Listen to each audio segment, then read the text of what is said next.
Ahoy, sailors! My name is Captain Geki, and today we are going to be sailing the seven seas. Well, kind of. So the whole reason I decided on this video was originally it was supposed to be about ship dynamics. And safe to say I was kind of struggling, so I kind of talked to my mom because I wanted to get her opinions on dynamics she liked and disliked and what about them. And during that conversation, she mentioned Ariel and Eric, their dynamic, etc. Now, growing up, Ariel was and the Little Mermaid was my favorite movie, my fixation, if I may say.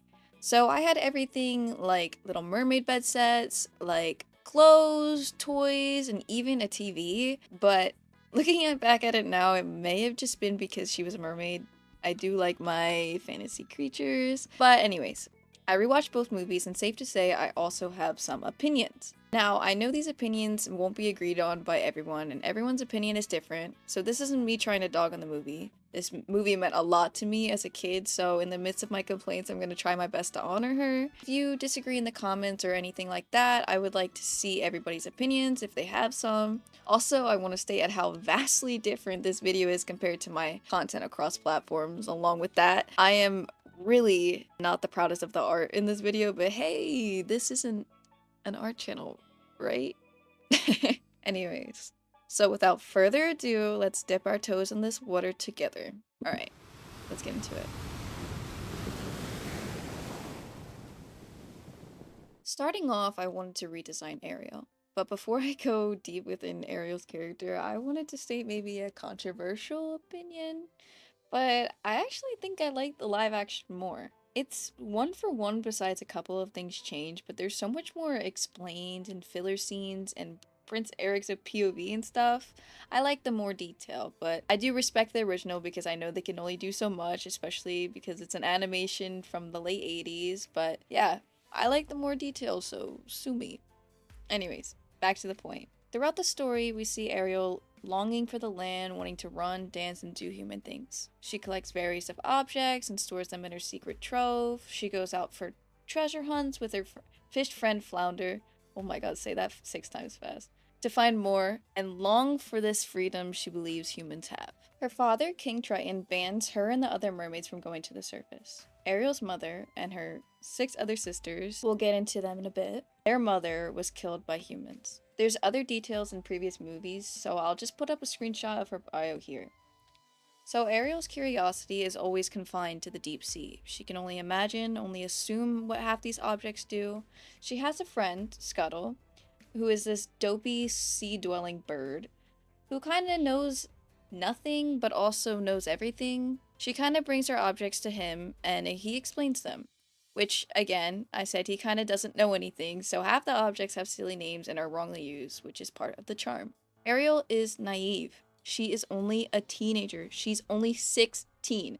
Yes, 16. Though it's not stated in the live action her age, but in the original, they say she's 16. They call her a child multiple times throughout both of the movies, especially Sebastian, who is a crab and looks like a crab body with like a lobster's head. Ariel often defies King Triton, doing her own thing, being a rebellious teenager, and he's fed up with her, especially when she misses a big event due to her exploring.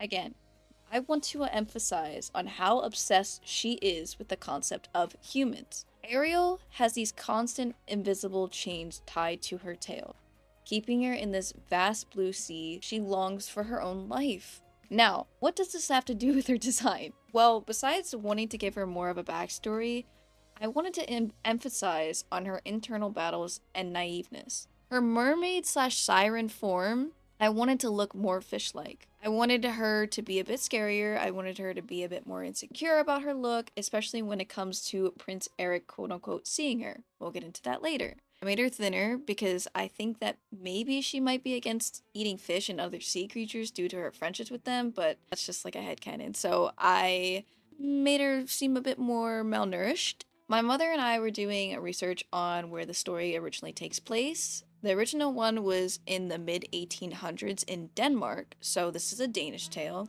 and I wanted to take inspiration of the fish from around that area. So we decided on salmon because of the red and stuff like that. But now, in media, salmon have this pink to them, which is I just said. But it's not necessarily always true. It depends on the species as well, but they're kind of ugly, to be frank. They kind of have this greenish, bluish, muddy scales, and usually the females are the only ones that have the pink stripe on them when they're carrying eggs. And they also have like this overbite and stuff, but we're not gonna get into that. So I gave her a mix of those green and blues, along with some purplish and yellows. Her hair is staying the same color because it's a defining feature. As for her human form, I think both movies actually are perfect. I mentioned to my mother wanting to maybe lean towards the live action with Haley, but she made a good point. She has spent her whole life in the sea, no sun. It would make sense for her to be fair. So I kept her complexion fair and her hair the same. So essentially, her human design is I can't accurately redraw Ariel, so you get whatever this is instead. I also said that to show how obsessed she is with humans. In my opinion, when she finally bites the bullet and goes to the surface when there's fireworks and sees Eric, she doesn't fall in love. She longs for a life where she can be as free as him, where she can sing and dance, and others where she is, well, free. Though in the story it's written as love at first sight. In the live action movie, the fireworks are for Prince Eric's birthday, which, he's turned 21. So, let's hope she's not 16. In the original, it's kind of rumored that he was kind of like 18, 19, which, okay. But spoiler, they get married in the end, so I don't know. I don't know. Once Prince Eric falls overboard due to a sudden storm and Ariel saves him, that was the first step of these chains being broken. I so badly wish that to her, it made her want to fight harder for her own freedom to be herself, not gain her freedom under the pretense of falling in love with a man she knows nothing about. And okay.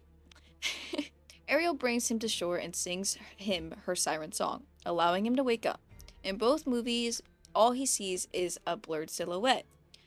Ariel retreats back into the water, and now the timeline kind of gets a little bit fuzzy.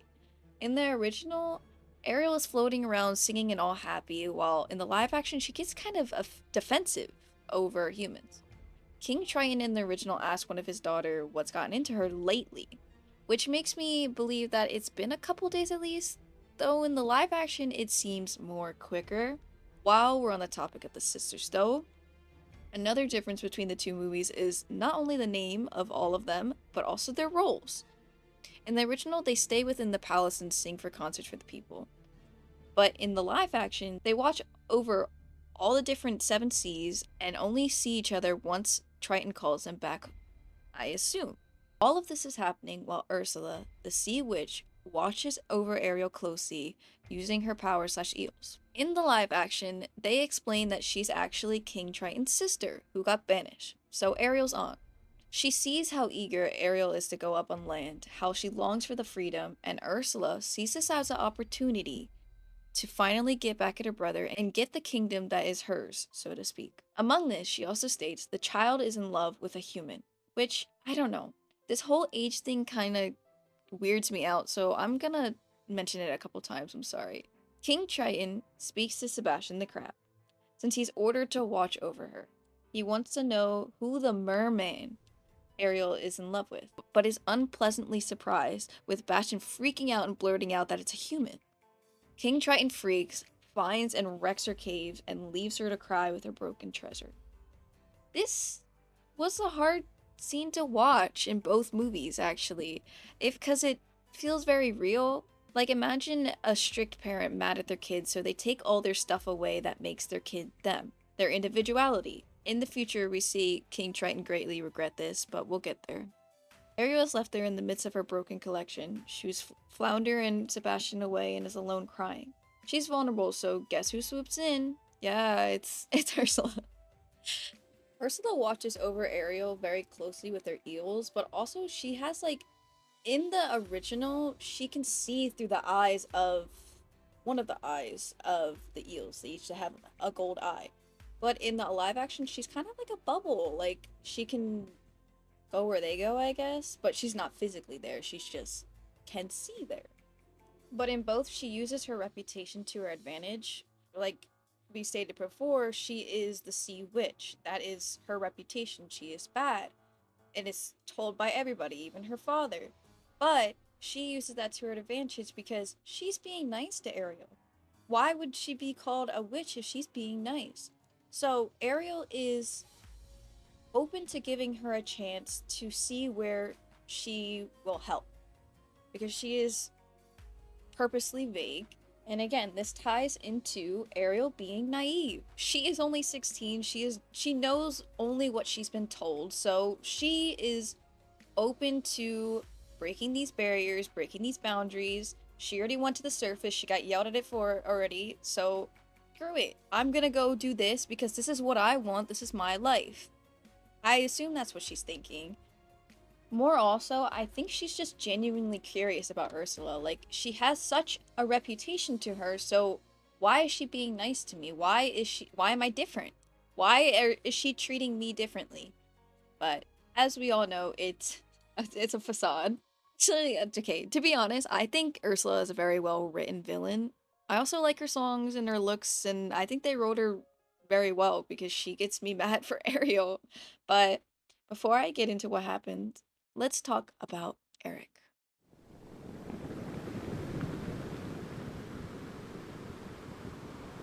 Prince Eric. Now, in the original movie, he's neglected low key. He doesn't get a redesign in this video either, so I guess I'm not any better. Though, I would make him a bit more tan because there's no sunblock and he is always in the sun. But anyways, we don't know anything about him besides he's a prince. He plays a flute, has an adorable dog named Max, and is lonely. At his palace, all we see are the cook, the maids, and his servant, Grimsby. But in the live action, we get more explanation about him. Apparently, he was found from a shipwreck by the queen and the king, and then they decided to adopt him. The king dies, I believe, also due to another shipwreck, so it's just the two of him. And oh, Grimsby, of course. Eric longs for more. He longs to see what hasn't been seen, sail all of the seas, and learn what there is to learn. In the live action, he wants to trade with other nations. He wants to make sure their kingdom does not fall behind. Grimsby reminds him of his age constantly, that he should look to settle down and rule the kingdom, but to Eric, that feels confining. In the original, he stated that it was because he didn't find the right one, but in the live action, it's because he isn't done exploring. Eric is alone in these thoughts, though. Everyone believes he should fulfill his role, not to mess around on a ship in the midst of a sea. His mother warns him often about the sea, about how the mermaids are evil and demand their seas that to be free of humans. Does this sound familiar? Right, because him and Ariel are two sides of the same coin, both having protective parents bad-mouthing the other and both longing to escape and be free. When the sudden storm arises, Prince Eric falls overboard, during which Ariel saves him. I mentioned before she sang a siren song to him. Eric holds on to that song. He wants to find that woman. He is absolutely infatuated with her. Not only did she save his life, but she also sang so beautifully. So in both movies, he does everything to find her. Find the woman with that voice. Now back to Ariel. Ursula arrives and convinces her to go back to her and make a deal. During these scenes, there's these creepy ass hands that grab Ariel and literally gave me nightmares as a child. Ursula sings her song, which is also one of my favorites, makes a deal with Ariel, and gives her legs to be free. But there's a catch. She needs to make Eric fall in love with her and kiss her, with a true love's kiss within 3 nights. On the 3rd night, once the sun sets, if she isn't done, she belongs completely to Ursula. Second, she has no voice. Ursula takes it, not only to handicap Ariel's chances, but also to use it in the future. Do you see where the problem arises? Yeah, well, Eric is looking for the woman's voice, and we all know it's Ariel who sang to him, but she cannot speak. Ariel goes to the land with the help of Flounder, Sebastian, and Scuttle. In the original, she swims ashore and Eric stumbles upon her. But in the live action, she's caught by a fisherman who brings her to the shore. In the original, I think Eric is too distracted by this girl who's wearing tattered clothes to think about anything else. Also, they are so touchy immediately. I don't know if that makes anybody else uncomfortable, but they just met. In the live action, she meets Eric when she's dressed and bathed by the maids. But he's disappointed that she cannot speak, which means she wasn't the one. I'm going to keep talking about the live action for now because the scenes I'm about to explain did not happen in the original. Ariel starts to explore, stumbling into a room while trying not to get caught.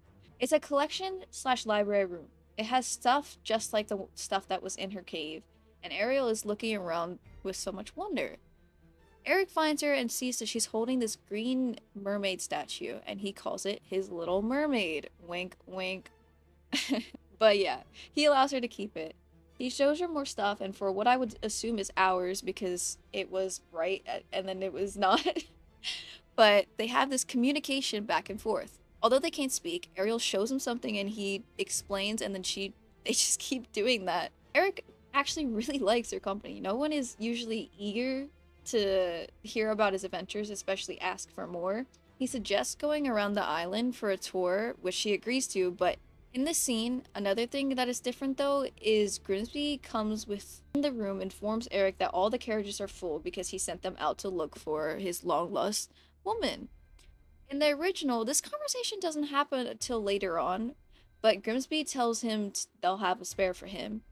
So, back to both movies, they tour the island, though in the live action, we see a lot more detailed version of this, and I actually really like these scenes. It shows Ariel's genuine curiosity and naiveness to what humans do, and there's so many cultures on this island, which I really like the representation of, but at last, they both end with the same scene, the boat scene.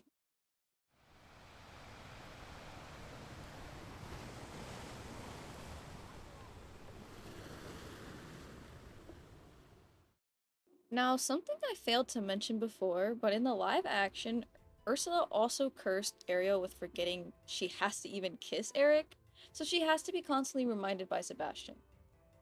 But in both, they go amongst this lake, moat thing, in a rowboat.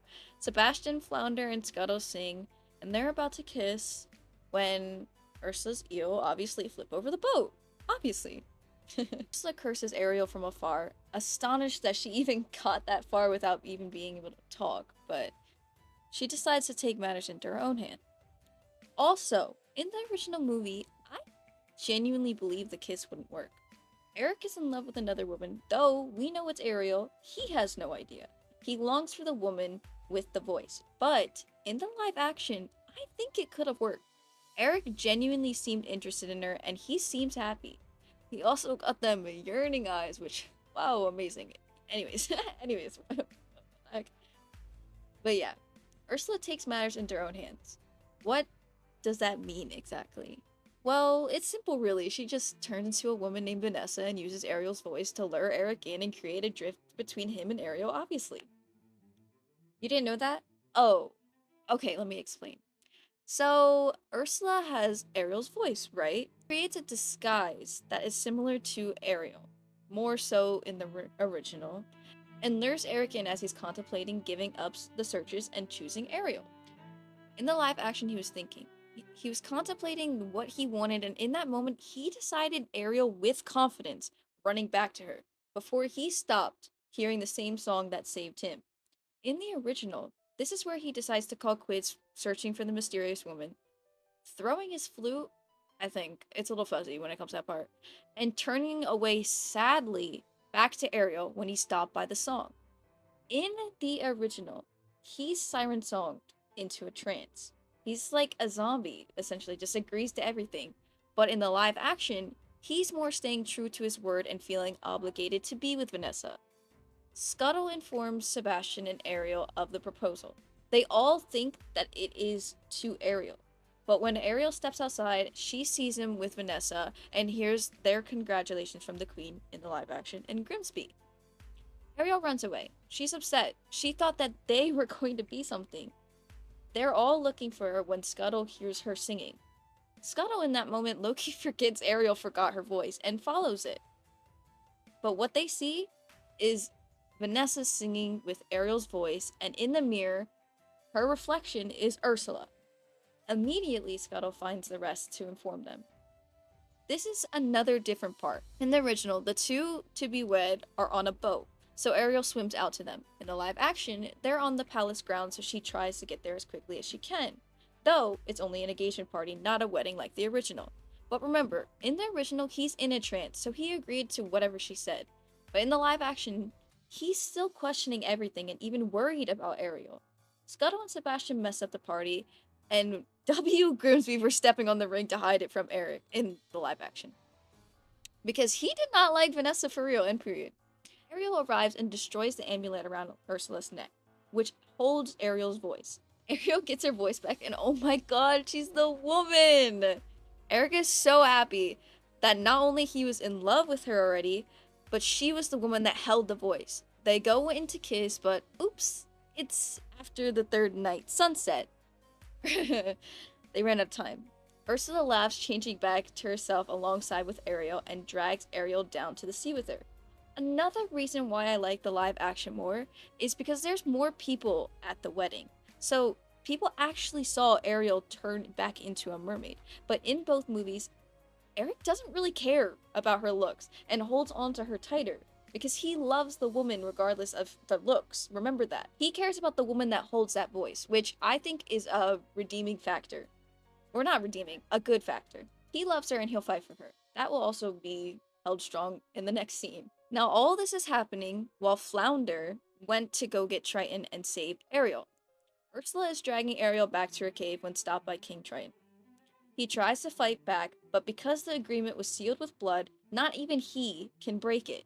He asks her what she wants. She says, him, obviously. None of this was about Ariel. She just wants Triton's powers.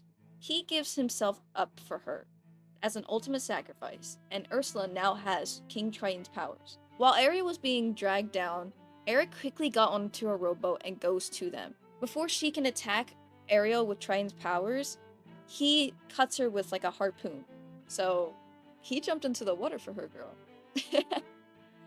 They fight. Ursula gets absolutely humongous. Maybe it's like a reference to a kraken. I think that'd be really cool.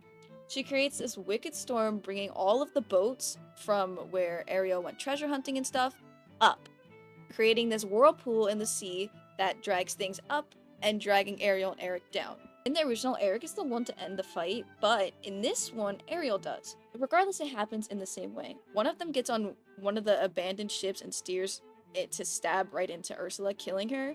After this, Eric returns to the shore. They're divided, both having parents who coddled and warned them about the opposite now feel bad. Low-key, when Eric returned to land in the live action and the queen walks into the water in her full gown to comfort him, I felt so bad. King Triton is grateful for Ariel risking her life to bring him back, as he just risked his life for her. They make up, but Ariel is still sad. King Triton notices and ultimately lets her turn back into a human to be happy. Ariel reunites with Eric, they kiss, they get married, like how they do in both movies. But what about her family? So in the original, King Triton, her sisters, and the rest of the people wave bye to the wedding boat. Literally no one cares if there's mermaids, hello? I think I would be freaking out, more out of excitement though, but anyways. But in the live action, we see Eric and Ariel off to start their adventures. His mother having a change of heart, and then eventually the goodbye. And oh my god, that goodbye had me broken for real. All of the same mermaids from the original came up, including her sisters, just to wish her a farewell. But this time, Triton apologizes for not allowing her to be free in the first place and is upset with the way it went. And and he reassures her that they all support. Oh my god, they were crying and it was so sad. And like as a final goodbye, he pushes the boat away with his powers and wow. But yeah, I genuinely think these movies are good. I think some parts are very rushed and a little bit outdated, but you know, I'm watching it in 2026. It was made in the 80s. I wish the final push for Ariel wasn't a stranger, but it is what it is, I guess. Also, the whole age thing kind of trips me up, especially because in the sequel, for the original movie, they have a kid and she's like a baby in the beginning, so I don't know the exact timeline since I didn't watch those movies for this. I did in the past, but yeah, different time. I think at the end of the day, the message for this movie should be to chase your dreams and make your own life yours. And it's okay if another person is there to inspire that, but it shouldn't be because of that person. It should be for yourself. It's your life after all. Ariel was trapped and longed for freedom and got it. Same with Eric. So they both won. I think Ariel is still very naive, but she's not stupid, and she's allowed to make her own choices. I just don't know if I'd get married to someone that young or fall in love with someone that quickly, but to each their own. I would love to hear your guys' opinions about what I said, about just the whole movie in the first place. I hope this was more informational than judgmental, but regardless, I hope all of you enjoyed and let me know if you like this video format. I'm thinking about my next video might be finally designing an art zona, So if you guys have any ideas for that or any like what you think would work for me, like what vibe you get, also might do like that and a fursona, so comment like animals that you think I might be. Or I also might introduce new OCs that I got an idea for and I really like actually wish they would work out. So let me know which one you guys want. So Artsona or OCs, either or is fine. But yeah, thank you for listening to me rant about this. This was a lot of talking. So yeah, I hope you're all happy and healthy and I'll catch you next time. Bye bye.